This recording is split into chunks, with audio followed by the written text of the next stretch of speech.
Be me, 27. Convinced myself I had everything figured out. Therapy every other week. Read all the right articles about boundaries and self-care. Know the difference between healthy attachment and toxic patterns.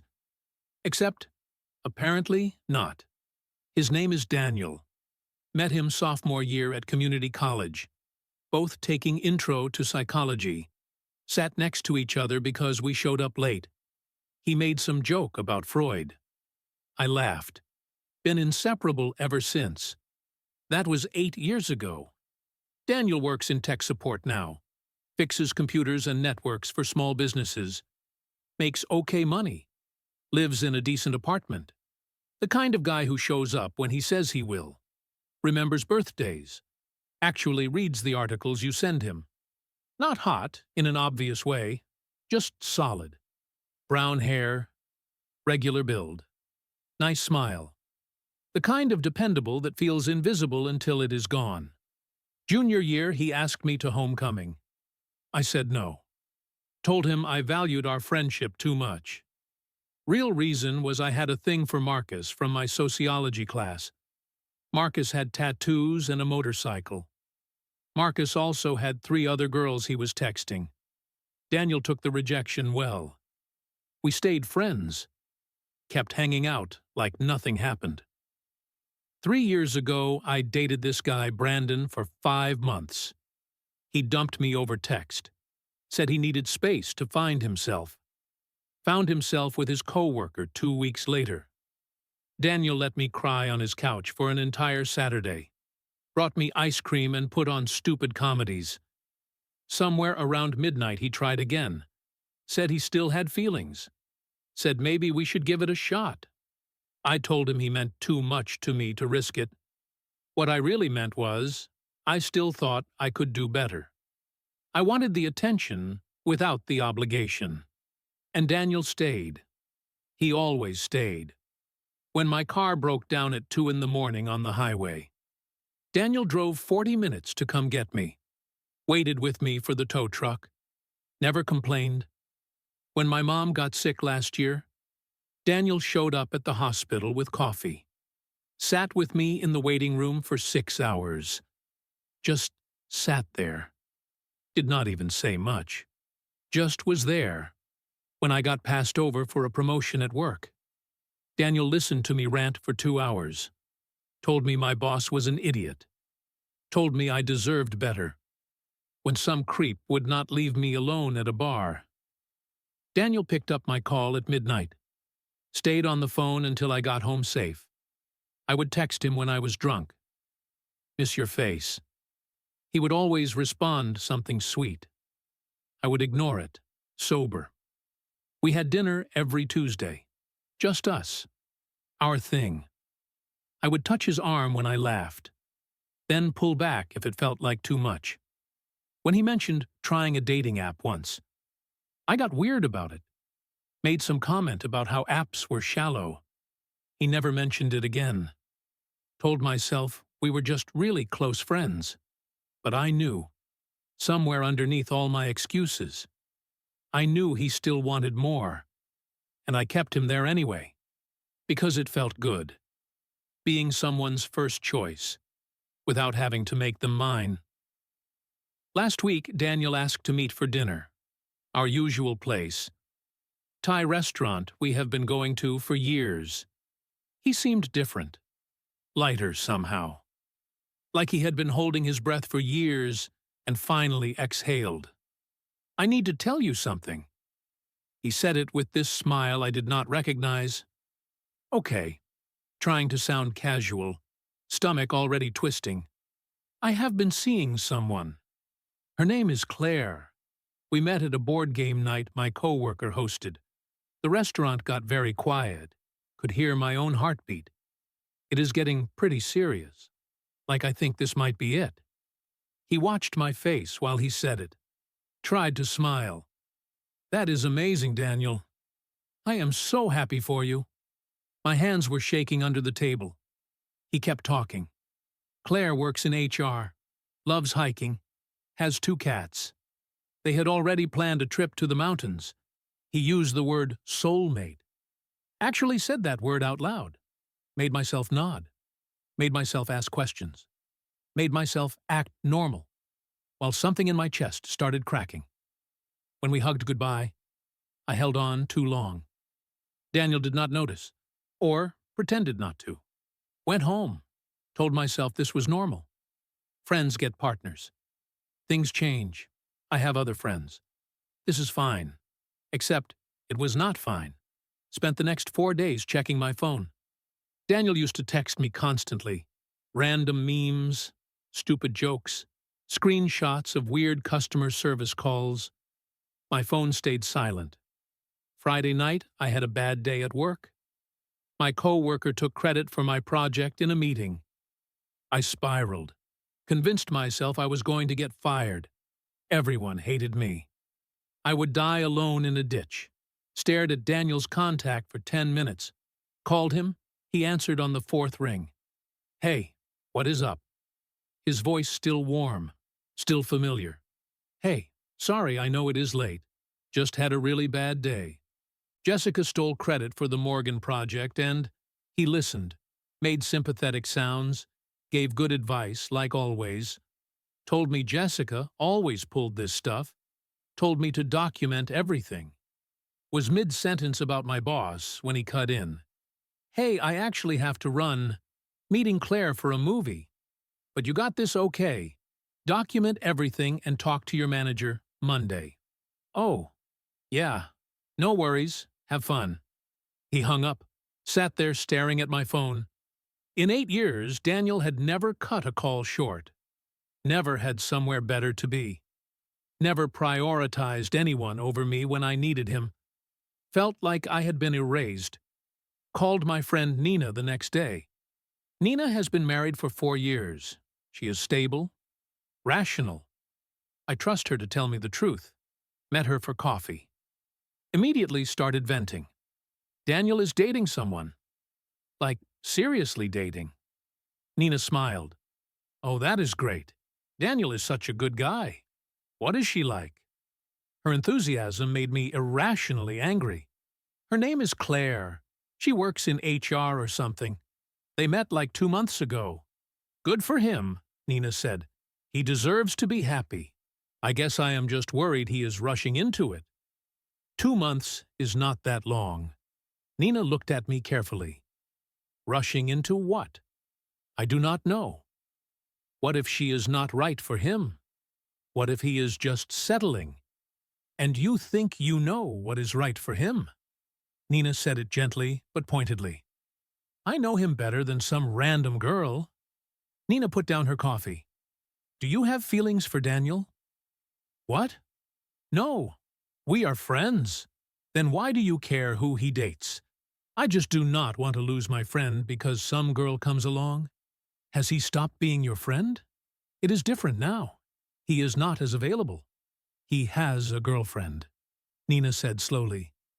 That is normal. I know that. Do you? Because it sounds like you are upset he is not prioritizing you anymore.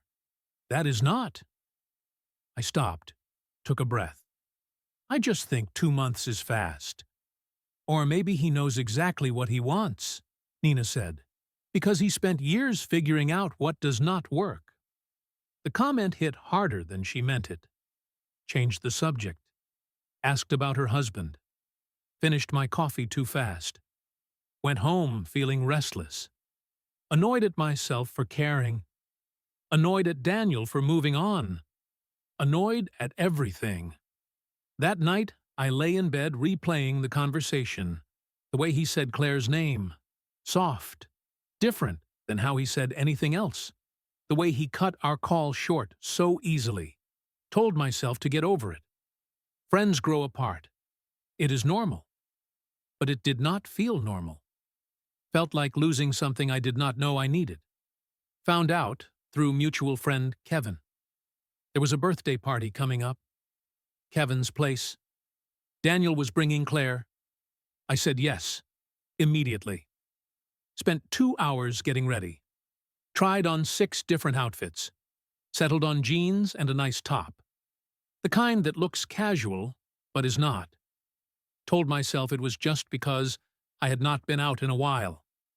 Did not ask myself why I kept thinking. Will Daniel notice? Showed up to the party fashionably late. Already crowded. Kevin hugged me, grabbed me a drink, pointed me toward the kitchen. Was talking to some guy from Kevin's work, when Daniel walked in with Claire.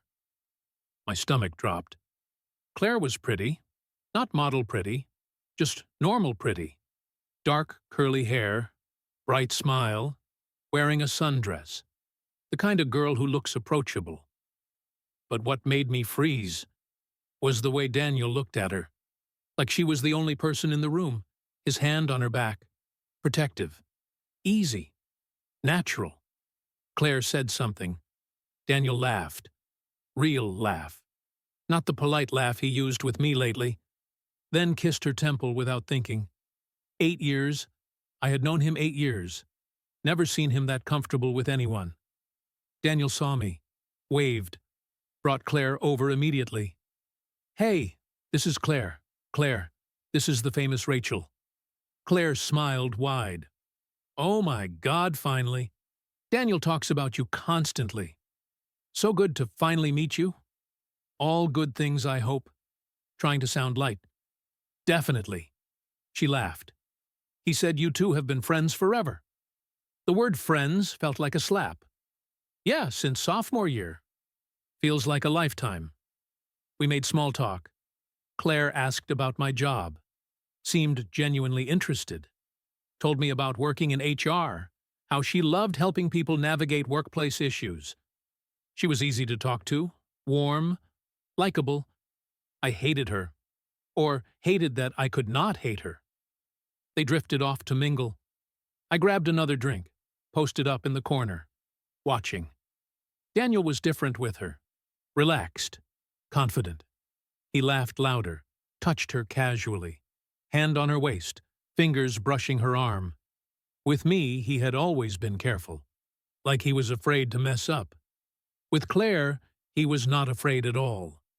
Saw them later by the snack table. Claire was talking to someone else. Daniel was just watching. Her. With this look. The kind of look I used to see directed at me. Before I would change the subject. I found a moment alone with him. When Claire went to the bathroom. Hey, remember when we convinced Professor Martinez that his fly was down for an entire class? Daniel laughed. Oh, God, yeah. We were terrible. Good times, though. Definitely. Trying to hold his gaze, create a moment. He smiled, but his eyes drifted toward the hallway, where Claire had gone. I should check on Claire. She does not know many people here. He squeezed my shoulder, friendly, brotherly, walked away, stood there feeling invisible. Nina found me 20 minutes later. Okay, Claire is adorable, like genuinely sweet. I want to hate her for you, but I cannot. What do you mean for me? Nina gave me a look. Come on, Rachel. Did not answer. Later heard 2 girls from our friend group talking. Daniel seems so happy, right? Yeah, Claire is really good for him. He was always kind of waiting around before you know. Nice to see him with someone who actually wants him. The words, actually wants him, felt like a punch. Watched Daniel and Claire leave early. She had work in the morning. He hugged everyone goodbye, including me. Warm, but quick. Claire waved. They walked out holding hands. Something in my chest cracked open. Realized with horrible clarity. I had this. I had someone who looked at me like that, and I took it for granted. Went home early, lay in bed, replayed 8 years. Daniel bringing me soup when I was sick. Daniel talking me through panic attacks at 3 in the morning. The way his face used to light up when I texted. Told myself I was not ready. Told myself I was protecting the friendship. But the truth crept in cold and sharp. I liked the attention without the commitment. Liked being his priority without making him mine. And now he was someone else's. Could not sleep. Brain would not shut up. Daniel barely knows Claire. It has only been 2 months. Maybe she is not who she seems. Maybe he just needs to remember what we have. Maybe I am not too late. Spent the weekend looking Claire up. Not obsessively, just casually. Her LinkedIn showed a state degree. Human resources management, worked at a mid-sized company downtown, volunteered at a women's shelter. Her Instagram was mostly private, but her profile picture showed her with 2 orange cats. She seemed fine, normal even, maybe a little basic, called Nina Sunday Night. I think Daniel is moving too fast. Nina sighed. Rachel, I am serious. 2 months, and he is already talking about her being the one. That is not like him. What exactly is wrong with Claire? Nothing. I mean, that is the point. She is just very ordinary. Daniel has always been drawn to deeper people. This feels like settling. Or maybe he wants ordinary, Nina said. Maybe he is tired of complicated. But what are you actually doing here, Rachel? I am looking out for my friend. No, Nina said quietly. You are jealous, and you need to stop. Hung up annoyed, but could not stop. Found out Claire taught conflict resolution workshops at the community center on Thursday evenings. Told myself I would just casually drop by. Maybe coordinate Daniel's birthday. Showed up at the community center at 7. Waited outside until the workshop ended. Saw Claire come out. Claire. Hey. She turned surprised. Rachel. Hi. What are you doing here? I was in the area. Thought I would say hi. Maybe we could grab coffee. Talk about planning something for Daniel's birthday. Claire's face brightened. Oh yeah, that would be great. There is a cafe around the corner. We went to the cafe. I ordered black coffee. Claire got chamomile tea. Started with safe questions. How did you two meet? What do you like about him? Then planted seeds carefully. So Daniel told you about his past, right? Like everything. Claire looked calm. He mentioned you two have been close for a long time. Yeah, we have been through a lot together. I paused. I just want to make sure you understand. Daniel can be really intense when he cares about someone. It can be overwhelming. He has been wonderful to me. Of course, I said quickly. I just mean he has this pattern of idealizing people, putting them on pedestals, and then getting hurt when reality does not match. Claire's eyes narrowed slightly. Has he been hurt before? He has not mentioned that. He probably did not want to scare you off. There was someone he was hung up on for years. I think he is still getting over it, honestly. Sometimes I worry he is jumping into something new as a distraction. Claire set down her tea, her voice even but sharp. And you are telling me this because I care about him. I want to make sure he is with someone who really gets him, not just someone who likes the idea of him. Claire stood up. Rachel, I appreciate that you care about Daniel, but I am not sure what you are trying to accomplish here. If you have concerns, maybe you should talk to him directly. She left money for her tea, walked out, sat there alone, heart pounding, knowing I just massively screwed up. That evening, Daniel texted, "Can we talk tomorrow?" Usual spot. Stomach dropped. Next day at the Thai restaurant. Daniel did not waste time. Claire told me you came to her workshop. What was that about? I just wanted to get to know her better. For your birthday. Rachel done not. Silence. Why did you tell her I am not over someone? His voice was calm, but his jaw was tight. Who were you talking about? Could not look at him. I do not know. I was just... Were you talking about you? The question hung between us. Looked up. Caught. Decided to go for honesty. I think maybe I made a mistake. I think maybe I felt more than I admitted. And now you are with her. And I just— Daniel cut me off gently. Rachel, I waited for you for 8 years. Every time you called crying about some guy who treated you like garbage, I was there. Every time you needed something, I showed up. And every single time I thought maybe there was a chance. You made it clear there was not. I was scared.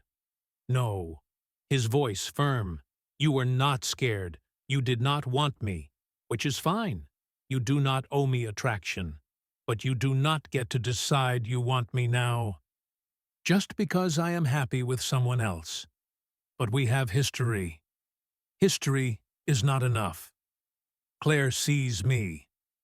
She chooses me. Not because I am convenient. Not because I am there when she needs something. Because she actually wants to be with me. That is, not something I am giving up. My eyes stung. So you are really choosing her over me. Daniel's expression softened, but his voice stayed steady. I am choosing someone who chose me first. He stood. Put money on the table for both meals. I hope you find what you are looking for, Rachel. But it is not with me. He walked out. I sat there, humiliated, heartbroken, watching my pad thai get cold. Called Nina that night sobbing. She came over with wine, sat on my couch while I ugly cried. He basically said I never cared about him. Nina poured wine. Did you? Romantically. I do not know. Maybe. I think so. Now, Rachel. Nina's voice was gentle. You had 8 years. You cannot be mad. He stopped waiting. So I am just supposed to be happy for them. You do not have to be happy. But you do have to let it go. He is not yours to lose anymore. Then Nina said the thing that broke through. You kept him around because it felt good. Being someone's priority without making them yours. That is not friendship. And it is definitely not love. Wanted to argue. Could not. Over the next few weeks. Stopped going to group hangouts. Made excuses when Kevin invited me out. Heard through Nina that Daniel and Claire got an apartment together. 4 months in. Kevin mentioned Daniel seemed happier than ever. Ran into Claire at Target once. She was polite but distant. Neither of us mentioned the coffee shop. 8 months after the party. Scrolling Instagram on a Wednesday night. Kevin's story popped up. Daniel and Claire. Claire's hand in focus. Diamond ring. Caption, she said yes. Congrats to my boy, Daniel, and his queen Claire. Stared at the screen until it went dark. Opened my text thread with Daniel. Last message from him was 4 months ago. Hope you are doing well. I never responded. Typed congratulations. Deleted it. That weekend went on a dating app date. Mike, 29, works in sales. Decent looking. Normal conversation. Halfway through dinner, realized he was on his phone. When I called him out, he shrugged. Just keeping my options open. Went home alone. That night, lying in bed. Thought about Daniel. How he used to text me goodnight. How he would drive across the city if I needed him. How he looked at me like I was the only person who mattered. I had all of that, and I threw it away. Waiting for something better. But something better never came. Now I am 27, single, realizing too late that the guy I kept in my back pocket was the one I should have held on to. He is getting married, and I am here, scrolling dating apps, wondering how I got it so wrong. Feminism taught me I do not need a man to be complete, and that is true. But it did not teach me that keeping someone on the hook, while I explored other options, was not empowerment. It was cruelty. I thought I was being independent, keeping my options open, not settling. Turns out, I was just selfish. Daniel found someone who wanted him, not someone who wanted the idea of being wanted. And I am left here, with the consequences of thinking I could have my cake and eat it too. The worst part is not that I lost him. It is that I never really had him, because I never really tried. And now he is someone else's, someone who actually deserves him. Meanwhile, I am swiping left on guys who look like they peaked in high school, wondering if this is karma. Probably is. TFW, you realize too late that the friend you kept in the friend zone was actually the love of your life. TFW, you realize independence does not mean keeping good people at arm's length. TFEW, you learn the hard way that you cannot have someone waiting forever while you figure your shit out. Daniel is getting married in 6 months. Kevin sent the save the date. I was not invited. And honestly, I do not blame him. Sitting here at 27, accomplished career, nice apartment, good friends, everything I thought I wanted, except the one person who actually saw me and stayed anyway, until he did not. Lesson learned, I guess. Too late. But learned nonetheless. You cannot keep someone in your back pocket and expect them to still be there when you finally decide they are worth your time. Daniel figured that out, found someone who did not make him wait, and I am here. Finally, understanding what I lost. The guy who would have done anything for me is doing everything for someone else now, and she deserves it, because she chose him. When it mattered, I did not. Now I get to live with that. Congratulations, Daniel and Claire. Even if I cannot say it to your faces, you both got what you deserved, and so did I.